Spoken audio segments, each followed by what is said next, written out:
जिंतूर तालुक्यातील चांदजवळ ST bus पलटी होऊन अनेक प्रवासी जखमी, तिघांची प्रकृती गंभीर।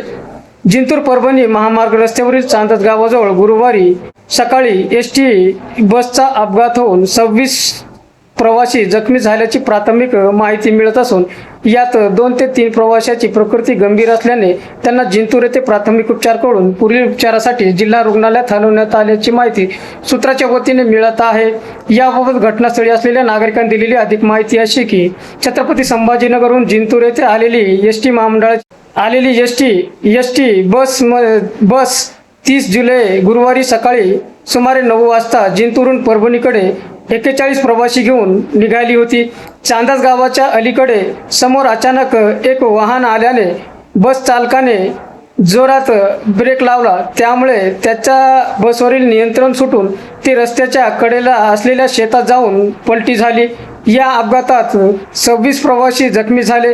जखमींना तातडीने जिंतूर ग्रामीण रुग्णालयात उपचारासाठी दाखल करण्यात आले असता त्यापैकी 2 ते 3 जखमींची प्रकृती गंभीर असल्याने त्यांच्यावर जिंतूर येथे प्राथमिक उपचार करून त्यांना जिल्हा रुग्णालयात हलवण्यात आल्याची माहिती सूत्राच्या वतीने मिळत असून दरम्यान या ठिकाणी मग त्या गाडीला असं हे होईल म्हणून गाडी। सर काय नाव तुमचं? गोविंद नागरगोळे। काय चालक आहे का काय चालक। अच्छा, एसटी डिपो मधून कधी निघाले होते आपण? हे पण 9 वाजता। 9 वाजता। किती प्रवासी होते? 51। मग काय झालं पुढं? समोर एक गाडी उभा होती, पुढून एक गाडी आली आणि या गाडीचं ब्रेक लागलं नाही।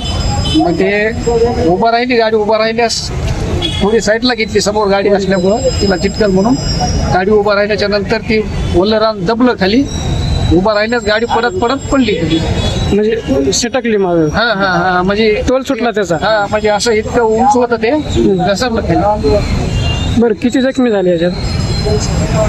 नाही सांगितलेलं झाली असते। तुम्ही ज्यावेळेस गाडी हातात घेतली त्यावेळेस गाडी चांगली होती का?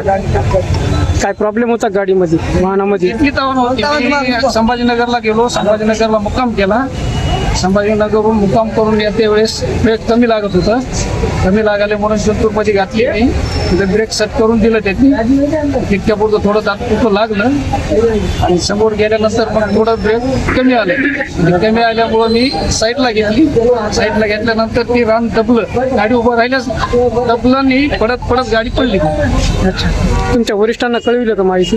हो सर। पोलीस निरीक्षक नामदेव रेड्डी यांच्या पथकाने देखील घटनास्थळी ठिकाणी भेट दिलेली आहे। जिंतूर ग्रामीण रुग्णालयातील वैद्यकीय अधिकारी doctor Ingle, doctor Khade, doctor Bhute, doctor Bamne, doctor Parihar यासह इतर डॉक्टर व अधिकारी कर्मचाऱ्यांनी जखमींवर तातडीने उपचार केले। अपघाताची माहिती मिळताच घटनास्थळी तसेच रुग्णालयात नागरिकांनी एकच गर्दी केली होती। बघ्याची भूमिका घेत अनेक नागरिकांनी शासकीय रुग्णालयात गर्दी केली, त्यामुळे रुग्णावर उपचार कसा करावा हा एक मोठा प्रश्न आरोग्य प्रशासनासमोर पडला। त्यामुळे जिंतूर येथील पोलीस प्रशासनाने देखील कोणतीही घटना घडली असता जिंतूर रुग्णालयात मोठा जमाव जमतो आणि त्यामुळे वेळेवर उपचार देणे कठीण होऊन जाते, त्यामुळे याकडे देखील लक्ष द्यावे। घटनास्थळी या ठिकाणी बस येथील एसटी महामंडळ आगारातील वरिष्ठ अधिकारी आले असल्याची देखील माहिती मिळत असून याबाबत आता कोणता गुन्हा दाखल होतो हे बघणे महत्त्वाचे ठरेल। जिंतूर सहार न्यूज चॅनलची बातमी आवडल्यास लाईक करा, शेअर करा, कमेंट्स करा, सबस्क्राईब करा। जिंतूर सहार न्यूज चॅनलसाठी मी शेख अली।